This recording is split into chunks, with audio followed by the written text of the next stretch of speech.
জায়গা হলো কবর। ওই কবর বড় কঠিন রে বাবা।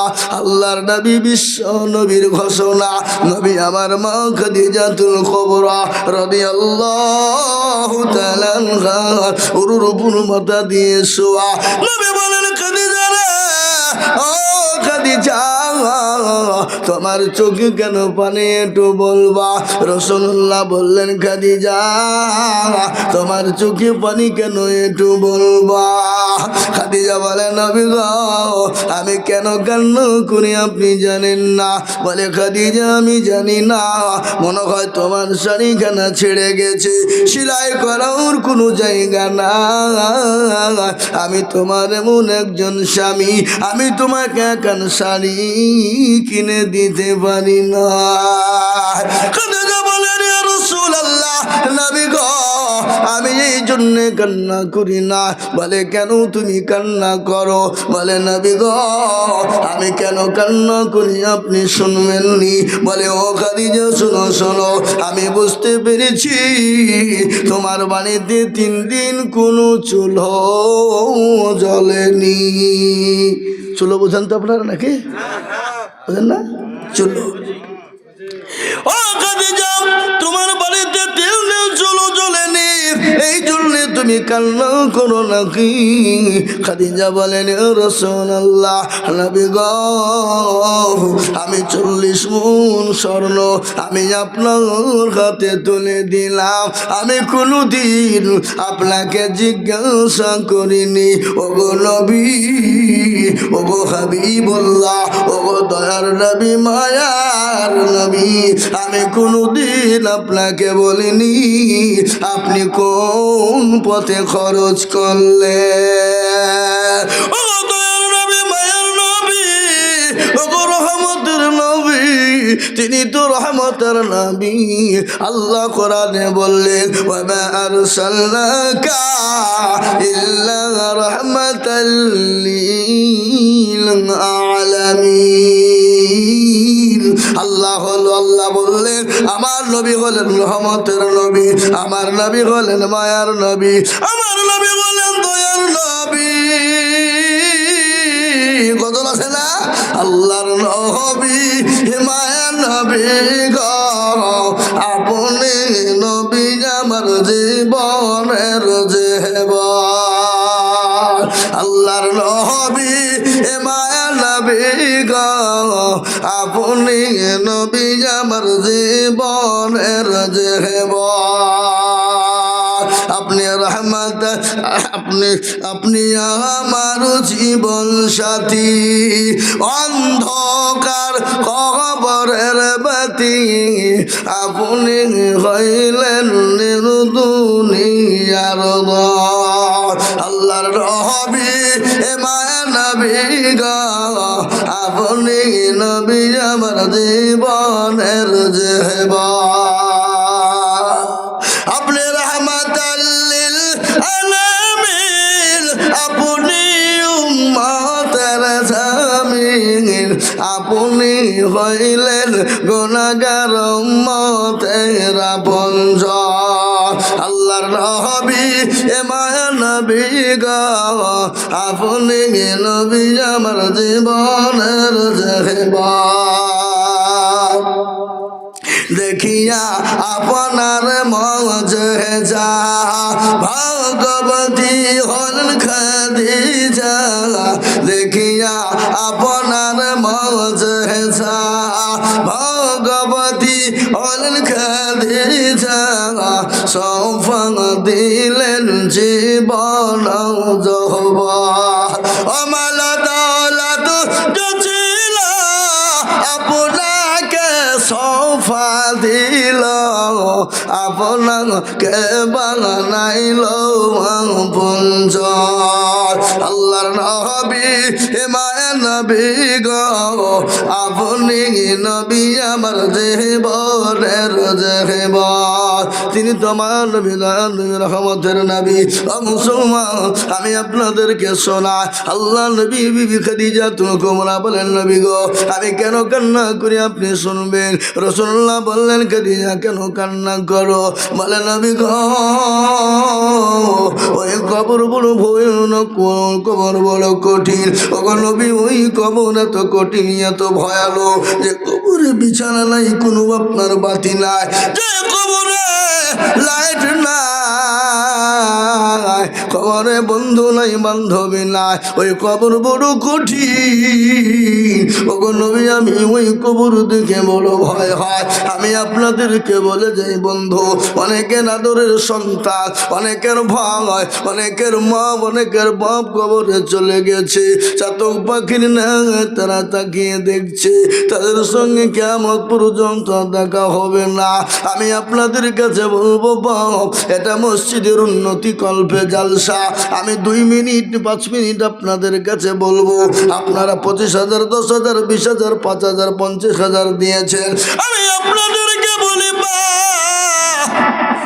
আমি আজিজুল হক সারা পশ্চিম বাংলা নাই,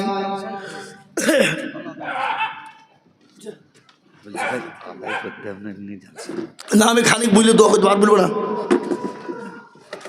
এক জায়গা থেকে 2 ঘন্টা বলি হয়েছে, আবার চলছে 1.5 ঘন্টা পারে গেল। খ্যাপা নাকি একটা মানুষ কতক্ষণ বকে কি জানে এটা নাকি? তাহলে হইলি চলবে তাই কি না? একসাথে টাইনি বুঝিয়ে দিনও হয়ে গেল, কিন্তু একসাথে এতক্ষণ বলার অসম্ভব কিনা নাকি? হুজুর কি বলার কি বলে না? তাই আমি আপনাদেরকে বলবো বাবা, ইনশাআল্লাহ আল্লাহর ঘর মসজিদ, নবী বলেছেন মান বানা লিল্লাহি মসজিদান বানাল্লাহু লাহুল বাইতান ফিল জান্নাহ। নবী আমার বলে গেছেন মসজিদ যারা বানিয়ে দেয় আল্লাহ তাদের জন্য জান্নাতে ঘর বানিয়ে দেবে। তাই আমি আপনাদেরকে বয়ানটা শোনাইছিলাম, এই বয়ানটা আমি আপনাদেরকে শোনাবো। তার আগে একটা কথা শুনেলে ঘটনা, তার আগে একটা ঘটনা আপনাদেরকে শোনাই। ঘটনা হলো একজন কোটিপতি, কি বটে কোটিপতি, কিন্তু বিবিটা বড় নামাজি দিনদারিনী পরোজগারিনী, আর স্বামীটা কিন্তু বাবা বকিল কৃপণ। বাবা কৃপণ বকিল বোঝেন তো নাকি? হ্যাঁ কৃপণ বকিল বোঝেন না আপনারা? কৃপণ বকিল বাবা, স্বামী স্ত্রী 2 জনায় একই জায়গায় বসা খেতে বসেছে। আর ইতিমধ্যে একজন মিসকিন, একটা ফকির দরিদ্র ব্যক্তি যার পরে বলে কে আছো বাবা, কে আছো মা, 2টো খেতে দাও, 3 দিন কোনো খেতে পাই না। কয়দিন? 3 দিন। ওই ঘরের মহিলা দৌড়তে দৌড়তে গিয়ে ওই ফকির মিসকিনটাকে 2টো খেতে দিল, খাবার দিল। আর ইতিমধ্যে তার স্বামী কিন্তু রেগে গেল, বিবির ওপর আক্রমণ শুরু করে দিল। বলল বিবি রে, আমি তোমাকে তালাক দিয়ে দিলাম, কেন তুমি ফকিরকে খেতে দিলে বলো? কে তোমাকে খেতে দিতে বললো বলো? বিবিকে তালাক দিয়ে দিল, ডিভোর্স দিয়ে দিল। বিবি গাও করে কাঁদতে লাগলো, পরওয়ারদিগার আলম ও আল্লাহ, আজ ফকিরকে খেতে দিতে গিয়ে আমাকে তালাক প্রাপ্ত হতে হলো। ও আল্লাহ আমি কি করব, কোথায় যাব? কাঁদতে কাঁদতে তিনি বাপের বাড়ি চলে গেলেন। ওই কোটিপতি এক ভিখারিকে, ফকিরকে আপনার গলায় ধাক্কা দিতে দিতে বাড়ি থেকে বের করে দিলেন। ফকির রাস্তায় যেতে যেতে কান্না করে বলে আল্লাহ মাবুদ দিবে না ঠিক আছে, কিন্তু আমাকে কেন ধাক্কা মেরে বাড়ি থেকে বের করে দিল? কেন অপমান অপদস্থ করলো? আল্লাহ কেন আমাকে গালি গোলাজ করলো? আল্লাহ আমি তোমার কাছে দোয়া চাই, আল্লাহ তুমি বিচার করবা। কিন্তু আল্লাহর দরবারে 3 জনের দোয়া কবুল হয় বেশি বাবা। কয়জনের দোয়া কবুল হয় বলুন? 3 জন। এক হলো মা বাপ। মা বাপ যদি সন্তানের জন্য দোয়া করে আল্লাহর দরবারে বিনা পর্দায় দোয়া কবুল হয়ে যায়। আর 2 নম্বর ওই ব্যক্তি, মুসাফির ব্যক্তি যদি দোয়া করে আল্লাহর দরবারে কবুল হয়ে যায়। আর 3 নম্বর ওই ব্যক্তি যে মজলুম যার উপর অত্যাচার জুলুম করে, এ দোয়া আল্লাহ দরবারে কবুল হয়ে যায়। আজকে ভারতের মাটিতে মুসলমানদের উপর যেরম জুলুম চলছে, অত্যাচার চলছে, এ মুসলমান গো, এ দোয়া আল্লাহর দরবারে মুসলমানদের কবুল হবে। বলুন ইনশাল্লাহ, বলুন ইনশাল্লাহ কবুল হবে। কিন্তু ওই ফকির চলে যায়, আল্লাহর কাছে দোয়া করে। আল্লাহ কোরআনে বললেন, ওয়া আম্মাস-সাইলা ফালা তানহার। বান্দারে, তোমার বাড়িতে কোনো ভিখারি, কোনো মিসকিন, কোনো দরিদ্র যদি যায়, তাকে দূর দূর করে তাড়িয়ে দিও না। যা পারবা দেবা, না পারবা তাকে ঠান্ডা মাথায় কথা বলবা। আজকে আমাদের দেশে অনেকজন আছে, ফকির মিসকিন আছে, বলে আয় মেয়ে আয়, তুমি তো ভালো মানুষ, তুমি ভিক্ষা করছো কেন? কে তোমাকে বলে ভিক্ষা করতে? এ বাবা, অনেকে বল না, অনেকে গালি দেয়, অনেকে গলা ধাক্কা দিয়ে দাঁড়িয়ে দেয়, অনেকে অনেক রকম কুটু কথা বলে। আমি আপনাদেরকে বলে যাই, সে যেই হোক, যেমনই হোক, যাই হোক, আপনার কাছে যদি সে হাত পাতে, আপনি পারলে তাকে দেবেন, আর না পারলে ঠান্ডা মাথায় তাকে ফিরিয়ে দেবেন। আল্লাহর কোরআন বলেছে, কোরআনে কত সত্য না মিথ্যা, জোরে বলুন দেখিনি। আল্লাহর কোরআন বলে দিল,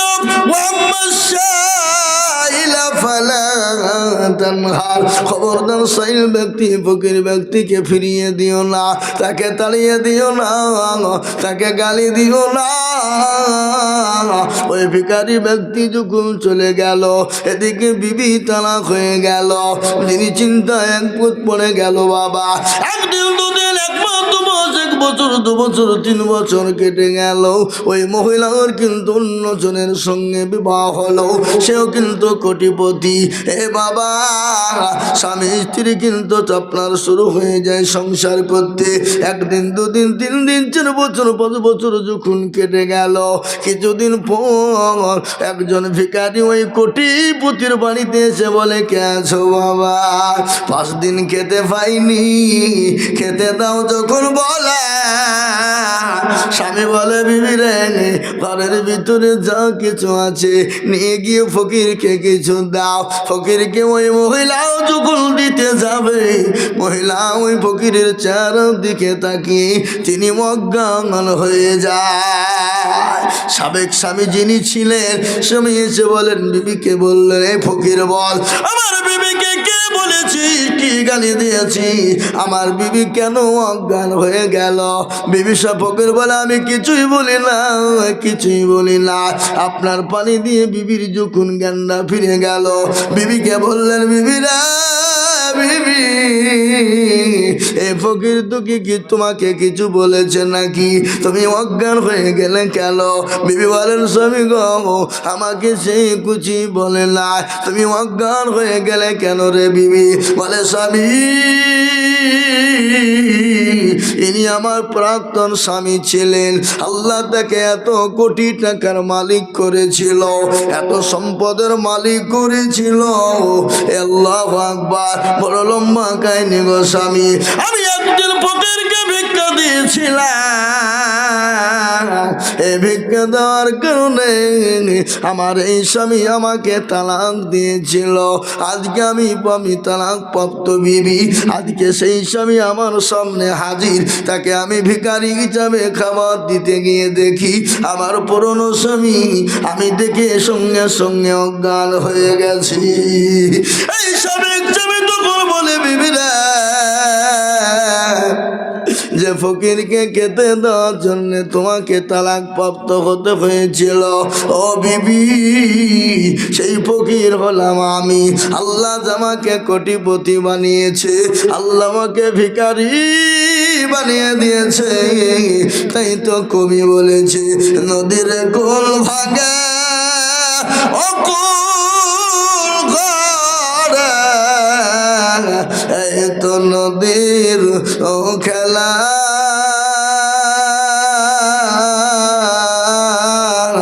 সকালবেলা বাদশার তুই ফকির সন্ধ্যাবেলা। এ মুসলমান, সবের মালিক হলেন আল্লাহ। আল্লাহ আপনাকে রাজা বানিয়েছে, ভিখারি বানাতে সেকেন্ড টাইম লাগবে না? লাগবে? এই জোরে লাগবেন। ইজ্জতের মালিককে, বেইজ্জতের মালিককে, সম্পদ দেওয়ার মালিককে, কেড়ে নেওয়ার মালিককে। কোরআন তার প্রমাণ।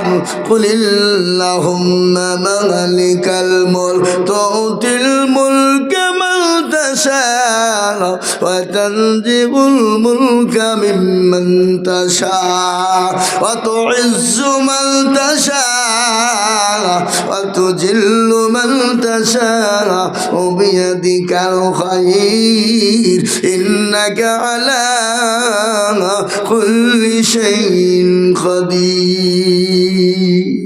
এ বাবা, কোরআন কবি কে বলে? রাজ্যমান সিংহাসন সবই করি দান, আর সাহার সাই কেড়ে নিয়ে ফকির বানাল। বাচ্চাকে ফকির করে পরকে করে দান, ভাঙা ঘরের পৃথিবীতে এ তো তার কাম। কত হাজার টাকা কত জনে সারাদিন কেটে কেউ অনাহারে রায়, কেউ 1000 টাকা পাইবি না ভাবি না, কেউ বা ঘোড়ার গাল কাটে পেটে ভাতে। এ বাবা, সবের মালিক হলেন আল্লাহ, ইজ্জত বেইজ্জতের মালিক আল্লাহ, সম্পদ দেওয়ার মালিক আল্লাহ। তাই আমি আপনাদেরকে বলেছি, নবীজির হাদিস পড়েছি, মাম্বার আলিল্লাহি মসজিদাম বানাল্লাহু লাহুল বাইতান ফিল জান্নাহ। মসজিদ বানিয়ে দেয় যারা, জান্নাতে আল্লাহ তাদের জন্য ঘর বানিয়ে দেবে। তাই আপনারা তো বহু দিয়েছেন, সবই দিলেন, সব দিলেন। তো আমি আপনাদের কাছে বেশি লয়, বেশি চাবো না। আল্লাহর কোরআনটা কয় পারা একটু বলেন দেখিনি? 30টা আল্লাহর বান্দা, একটা করে 1000 টাকা ইনশাআল্লাহ। বাপজি ভাই, মা, খালা, বোন সবাইকে বলবো একটা করে 1000 টাকা আমি 10 মিনিটের মধ্যে শেষ করব ইনশাআল্লাহ। একটা করে 1000 টাকা আপনারা দিয়েছেন আমি জানি, তারপর আমি আপনাদের কাছে বলে যে শাগেরকে বুঝার ওপর শাগের আটে নাকি বলা, বুঝার ওপর আবার শাগের আটি চাপাইছেন। আমি তার লেগেও অল্প করে বললো বাপ। আর আমার মা বোনদেরকে বলে, এই মা বোনেরা তোমরা লক্ষ্মীর ভান্ডার পাও, ওখান থেকে 1000 টাকা করে দাও। আমার পাই না? তবে ইনশাল্লাহ দাও মা দাও। আমি আপনাদের কাছে 1000 টাকা করে চেয়েছি বাপজি ভাই, মা, খালা, বোনদের কাছে। 30টা আল্লাহর বান্দা, 30 পারা কোরআন, 30টা রমজানের রোজা, 30 দিন তারাবি, 30 দিন শাহরি, 30 দিন ইফতার বাবা। তার জন্য আমি একটা করে 1000 টাকা আপনাদের কাছে চেয়েছি, আপনারা দিয়েছেন আমি জানি। এক আকুন্দার লোক দেয় এটাও জানি, এদেশের মানুষের দিল বড় এটাও জানি, এদেশের মানুষের মন বড় এটাও জানি, এদেশের মানুষ দিতে ভালো ইনশাল্লাহ আমি জানি। তারপরেও আমি আপনাদের কাছে বোঝার উপর শাগের আটি চাপাছি। আমার সামনে একটা করে 1000 টাকা দেবেন। কে কে দেবেন? তরুণ, যুবক, নওজোয়ান, বাপজি ভাই, মা, খালা, বোন, সোনা, সকলকে বলবো আপনি আজকেই দিতে বলিনি, পরে দেবেন, থেমে দেবেন, আস্তে আস্তে দেবেন। কি দেবেন না? দেবেন না? একটা করে 1000 টাকা জি। আর নয়তো আপনাদেরকে আমি বলবো 500 টাকার লোট এখানে ডানে বাই পিছনের সামনে মা বোনেরা 50 খানা 50 খান 500 টাকার লোট আমি হাতে নিই। আপনাদের জন্য একটু খাস করে অন্তর থেকে দোয়া করে নিয়ে যাবো। দেন, আমার হাতে দেন 50 খানা 500 টাকার লোট নগদ। এই দেখেন ইনশাল্লাহ মাশাল্লাহ আমার ভাই জানে 1000 টাকা নগদ দিয়ে দিয়েছে। দেখেন দোকান হয়ে গেল। আর 48 খান নেব, আর 48 ইনশাল্লাহ। আর 48 খান 500 টাকার লোক, তাতে 1000, 2000, 5000, 10,000 হলেও হবে ইনশাল্লাহ। 5,000 টাকা মাশাল্লাহ। কত আছে? আমি 1000 দিলাম। 5000, 1000 টাকা নগদ আর 4000 টাকা বাকি লিখেন। আল্লাহ তুমি কবুল করে নিও, ও আল্লাহ জানে মালে বরকত দিও, ও আল্লাহ তুমি ধনসম। ভাই ওনার নাম কি? সব লিখে নিচ্ছে। ওনার নামটা কি? নিজামুদ্দিন। আল্লাহর পেয়ারা বান্দা নিজামুদ্দিন ছিল। 5000 টাকা তোমার বান্দা গোদা নিল। আরো দোয়া করি আমি বান্দার। এই যে মেলা টাকা আছে সব গোনান, সব দিয়ে দেন। আবার থুই দিন কেন? কি গো ওটা থুই দিলেন যা? ওই যে আরো টাকা আপনার ব্যাংকে আছে ওটা ওগুলো দিয়ে দেন। 5,000 টাকা পুঁজি এলো কোথা বাড়ি আপনার? এখানে থামেন থামেন তোমায় শোনেন কোথা বাড়ি? আর 3,000 তো দেন দেন। আশ্চর্য লোক তো, টাকা বাহির করে আবার ভরি নিচে ভিতরে। কি লোক তো, হ্যাঁ এই যে আল্লাহর বান্দা 5,000 টাকা গো, আহা নগদ টাকা তো মেলা আছে দেখছি, সব নেবো না 5,000 টাকা নেবো মাশাআল্লাহ। কি নাম ভাই? ইয়ানুস। 1 2 3 4 5,000 ঠিক আছে। আল্লাহ আল্লাহ ছিল 5,000 টাকা দেখো দেখো মাওলা দিল আরো তোমা কুরিয়ানুসে কেরো কারণ আল্লাহ তুমি দিও তুমি সুখের জীবন। আপনি বুঝতে পারছেন হাত আপনারই আছে। আরো দোয়া করি আমি তার জন্য খাস আল্লাহ তাকে তুমি ভালো রেখো 12 মাস। সুবহানাল্লাহ, নারায়ে তাকবীর। ইনশাআল্লাহ এই দেখেন 2 জন 5,000 হইলো বাবা, কিন্তু আমি চেয়েছি 50 খানা 500 টাকার লোট। এখানে এই টাকাটা বাকি ফিরে এলো, আমি 500 টাকার লোট নেবো বলেছি। থন এখানে থন, ইনশাআল্লাহ 500 টাকার লোট আমি 50 খান চাই। তাতে 2,000 5,000 10,000 1,000 হইলেও হবে, 500 করে হইলেও হবে। আর আমার মা বোনদের কাছে লোক পাঠানে, কমিটির লোক পাঠানে, এই কমিটির লোককে যান, মা বোনকে যান, মা বোনরা টাকা দেখে রাখবে নাকি? হ্যাঁ দেন, ইনশাল্লাহ দেন, মা বোনরা দিবে 500 করে দিবে। এই মা বোনেরা তোমাদের লক্ষ্মীর ভান্ডারে টাকাটা দাও,